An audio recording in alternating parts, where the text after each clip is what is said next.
We should thank the British for uniting India. After all, before the British Raj, India was full of bandits who called themselves kings, and then the Englishmen came and taught us the way of life.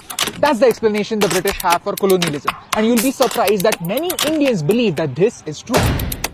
Some days back, Saif Ali Khan said this. People say that this is history and this is how it is. I don't think this is history. I don't think there was a concept of India till perhaps the British gave it one. I was shocked. This has nothing to do with religion, and this is not a personal attack on Saif. But this has revealed an even bigger problem that maybe even you suffer from. Historic amnesia. Historic amnesia is conveniently forgetting certain parts of history to justify your beliefs. क्या फर्क पड़ता है? British नहीं थे तो India कहाँ great था? क्या फर्क पड़ता है? ब्रिटिश की वजह से अंग्रेजी तो आती है. क्या फर्क पड़ता है? It's been 70 years. Come on, now move on. Saying that the British developed the concept of India is like saying that the earth was created 20 years ago. No, your scale is wrong. Your measurement is flawed. And today, in the next 3 minutes, I want to prove it to you. The British thought it should be. Number 1. How to make a nation. It's simple. You just need 4 ingredients. A land that doesn't have another ruler, a government, the people, and recognition. This is the Maurya Empire, this is the Mughal Empire, and this is the Maratha Empire. Just look at these maps. Can't you see today's India over here? ये जो 4 points हैं, ये जो parameters माने जाते हैं एक country के लिए, इसमें से कौन सा point नहीं था इंडिया के पास? They obviously had land, government, people. They traded with the outside world, went on wars, and charged taxes. In fact, the Mauryas had introduced a common currency across their empire around 2,300 years ago. India before the British was no different than medieval Europe with constantly changing borders. Number 2. Your borders can change, but the nation remains, like Germany. Germany's map has changed drastically in the last century. Today's political map of Germany is only 30 years old, and yet the concept of Germany is hundreds of years old. 4th July 1776.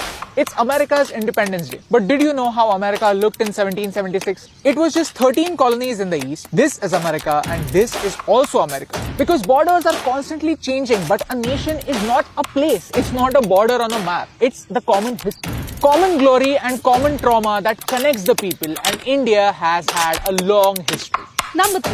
Our culture is our earliest recording. Our universities, our temples, our monuments. How can you say that all of this is not Indian history? The Guardian, a British newspaper, has fact-checked these things. Our earliest scriptures, Vedas, have defined Bharat as the land between Himalayas and the sea. Ramayana mentions Bharatvarsh, Mahabharata mentions Bharat. 200 million years ago, the Himalayas were formed because the Indian plate collided with Asia. The British weren't the saviors. They destroyed India part by part. Before the British, every 1 out of 4 pieces of cloth made in the world came from India. Before the British, India was far superior at making swords. So much so that after a battle, a British soldier would dismount from his horse and pick up our swords. Before the British, we had our own industrial revolution. The only difference, it was sustainable. Shipmaking, handicraft, spices, and cotton. India had 25% of the world's wealth, but by the time they left, India had only 4% left. The British soldiers who worked in India for the crown were not paid by the crown. They were paid by Indians. We were literally paying for the privilege of being conquered by the British. And even while going, they gave us a final blow. They started the Hindu-Muslim narrative. They appointed this guy, a person who has never been to India, to decide the most important line of India. All of our conflict today is because of how less the British cared. What can I say? Thank you. Shall. If you really want to be stingy and say that India should only be called as a political union after 1947, you are forgetting one major point. India was still a dominion till 1950, like a teenager who's allowed to take some minor decisions. India was still a soup of 550 princely states, and each kingdom had a choice not to be a part of India. It was the Iron Man, Sardar Vallabhbhai Patel, who travelled all over India to convince all these kings to accept India as a sovereign nation. The British didn't do squat. If you don't believe in Vedas, Mahabharata and all these empires, at least give credit to the man who actually formed India.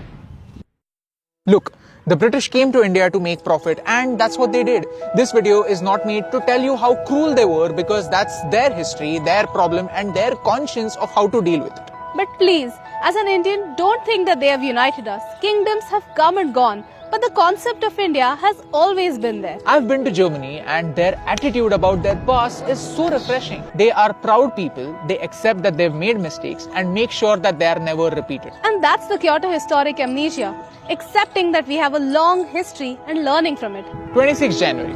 It's our Republic Day. On this day, we adopted our constitution in 1950. And this date is so important because in 1930 on this day, we as Indians made a public declaration of our independence. But like so many other things, people don't know that. And that's why this video, we're doing our bit to share knowledge, so that tomorrow if a friend asks you what was India before the British, you have a definite answer. A definite reason to love India.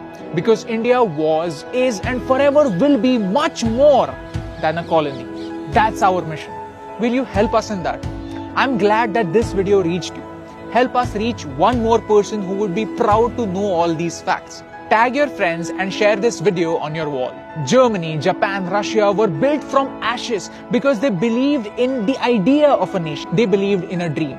Imagine if 1.3 billion people start believing in the dream called India. No challenge is impossible. क्योंकि एक एक करने से क्या फर्क पड़ता है, लेकिन एक एक के करने से बहुत फर्क पड़ता है और इन दोनों लाइंस में सिर्फ एक का फर्क है. And that's the reason why फर्क पड़ता है.